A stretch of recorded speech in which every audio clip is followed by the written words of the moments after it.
Kabuknoy, meron tayong ipaprank ngayong gabi. So, samahan niyo ako Kabuknoy kung paano tayo Share if you like Kasi this video. Kabuknoy, kaibigan ko rin to Kabuknoy, taga amin to, taga Leyte. So, naghanap kasi siya ng trabaho Kabuknoy bago siya bumalik na Manila. Siyempre dahil kaibigan, pinapahanap niya ako kung mayroong bang bakanteng trabaho sa Manila. So, okay naman, tinutulungan ko naman siya Kabuknoy kasi kaibigan din natin yan.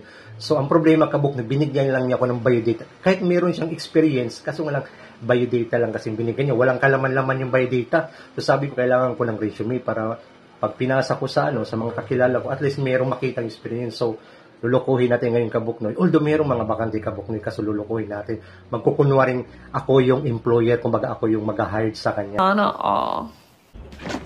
So, lulukuhin natin Kabuknoy. Kung malalaman nyo Kabuknoy sa dulo kung sino yung ipaprank ko. So, watch out mga Kabuknoy.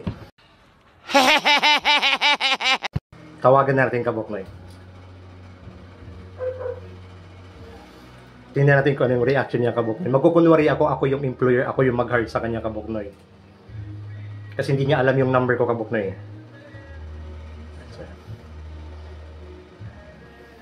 Yan Kabuknoy. I-loudspeaker natin Kabuknoy para mas nakano na Kabuknoy.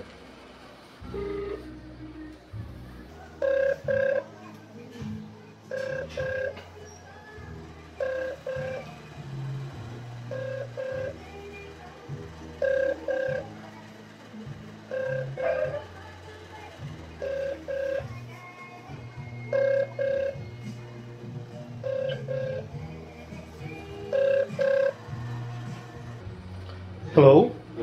Hello? Hello? Hello? Alimar Deloy? Opo, sir. Ay. Yeah. May pinasa kang biodata, may nagpasa sa akin ng biodata, kaso nga lang, di ko alam kasi yung mga experience mo. Ano ba yung mga experience mo? Ano po? Ano ba talaga yung mga experience mo? May nagpasa kasi sa akin ng biodata, although nag-hiring kami ngayon, kaso ang problema kasi, di ko alam kasi kung ano yung experience mo. Experience? Yeah, kailangan ko kasi na experience kasi may nagpasa sa akin ng biodata mo, wala ka namang experience.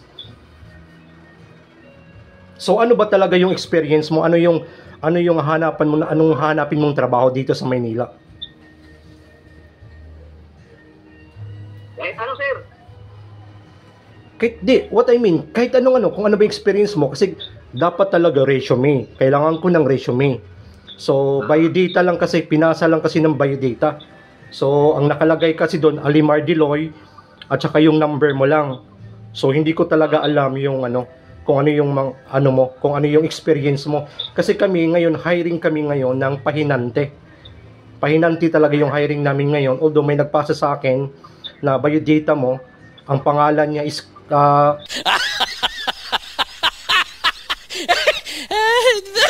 Kabuknoy. Kilala mo ba si Kabuknoy? Kabuknoy yung messenger niya eh. Pinasa niya, so tinawagan ko tong number mo.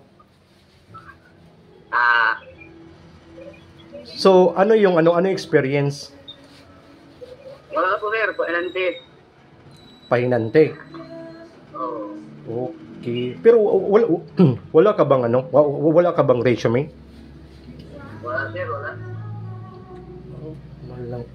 So, kung pare-reporting kita dito sa office sa Monday, kaya mo na bang pumunta dito sa Monday for interview? Monday, sir.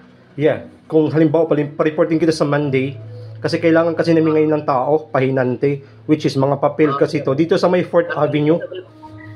Andito pa ako sa Bisaya, sir. Ha? Andito pa ako sa Bisaya. Pag magkano lang yung Bisaya, okay na. Alis na ako, sir.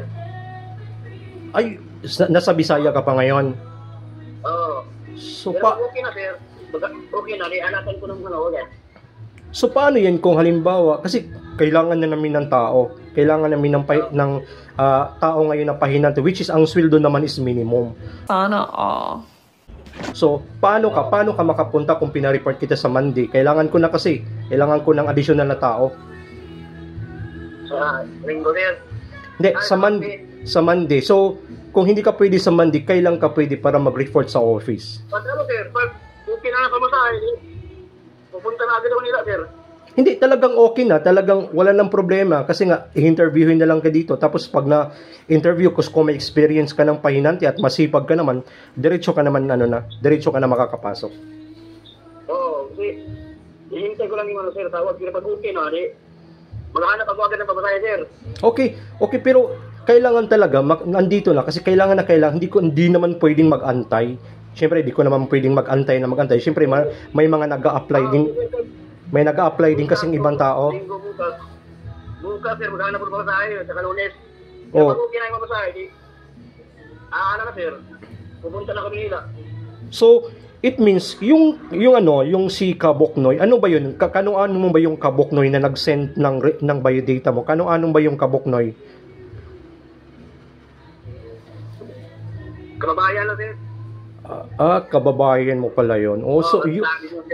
Okay. Sinendyak, akala ko kasi siya yung mag-apply. Sabi niya kasi, yung kababayan daw niya. So, kilala mo yung Kaboknoy na messenger, yung Facebook.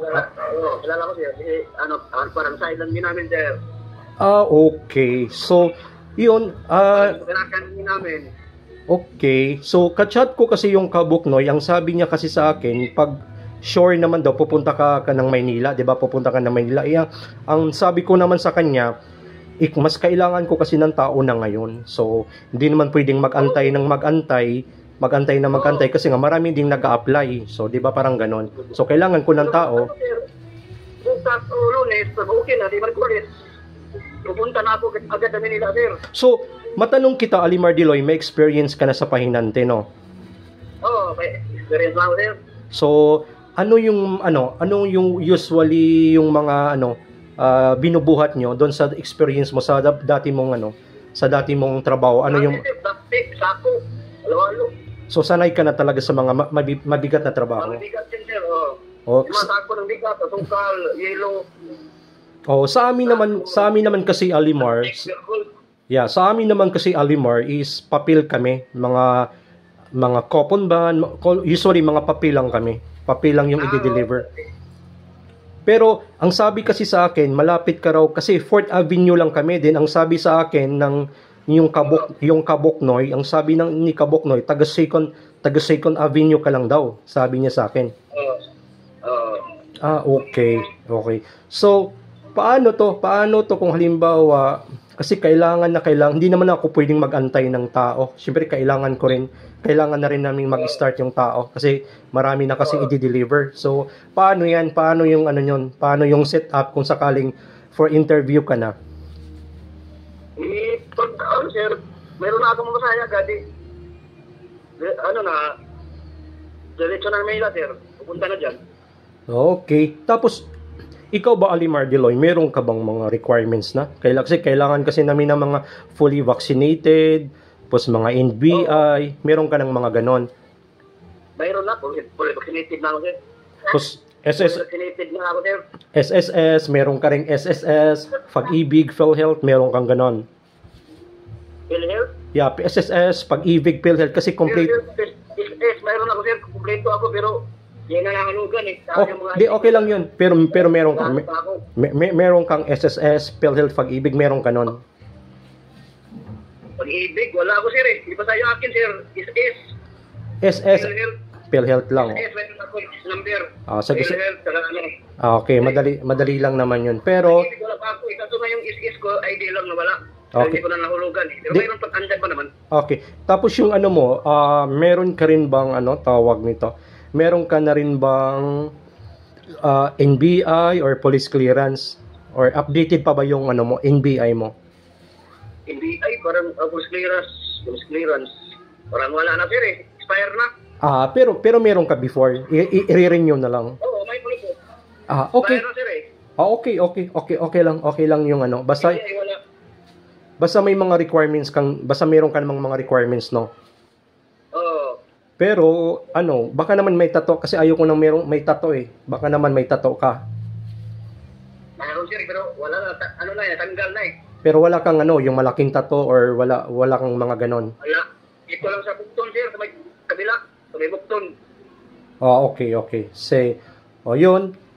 Kasi ayoko rin kasi na mayroong tato na ano, na empleyado, ayoko na may mga tato. So, yun okay, ganito na lang siguro ka ano, kasi kung kailangan ko kasi ng interview, dapat nandito ka na sa Maynila. Kasi maganda rin yun kasi Okay. malapit ka rin, malapit ka rin malapit ka lang dito kasi nga Fourth Avenue kami, then ikaw naman Second Avenue parang malapit lang, parang lalakarin mo na lang ata.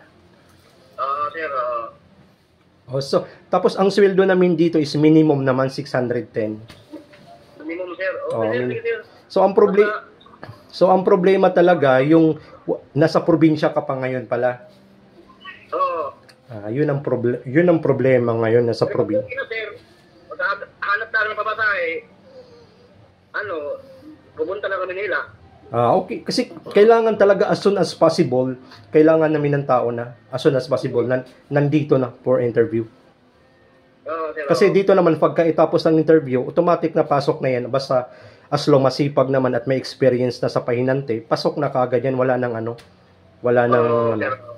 O yun lang. Pero yun nga, ang ka-chat ko kasi yung Kabuknoy. Kabuknoy kasi yung nag-chat sa akin. So, ikaw pala yung mag-a-apply. Alimar Diloy pala yung mag-a-apply. Hindi pala yung Kabuknoy. Ako, sir. Okay. So, paano yan? Mga kailan kayang expect mo na makapunta sa Manila? Pag okay na, sir, may police o pag okay na yung papasahe. Okay, sige. I-update kita next week para kung halimbawa makapag-report ka na dito sa office sa may 4th Avenue.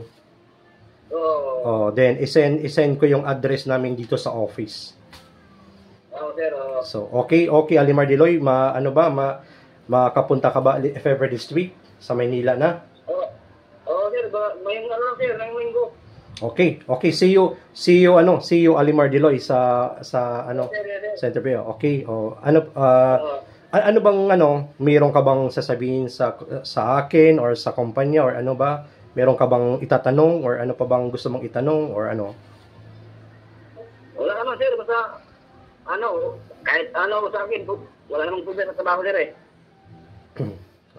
Okay, good. Okay pala to si Alimar Diloy. Okay. Sir. Paano masabi? Tinatanong ko nga nagdodroga ka ba? Idaragtas niya ako para masigurado. Alimar Diloy. Alimar. Do. Yo. It's a prank.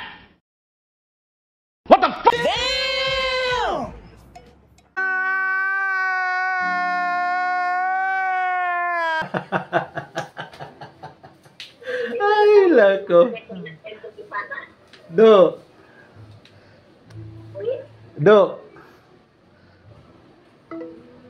Sa talaga.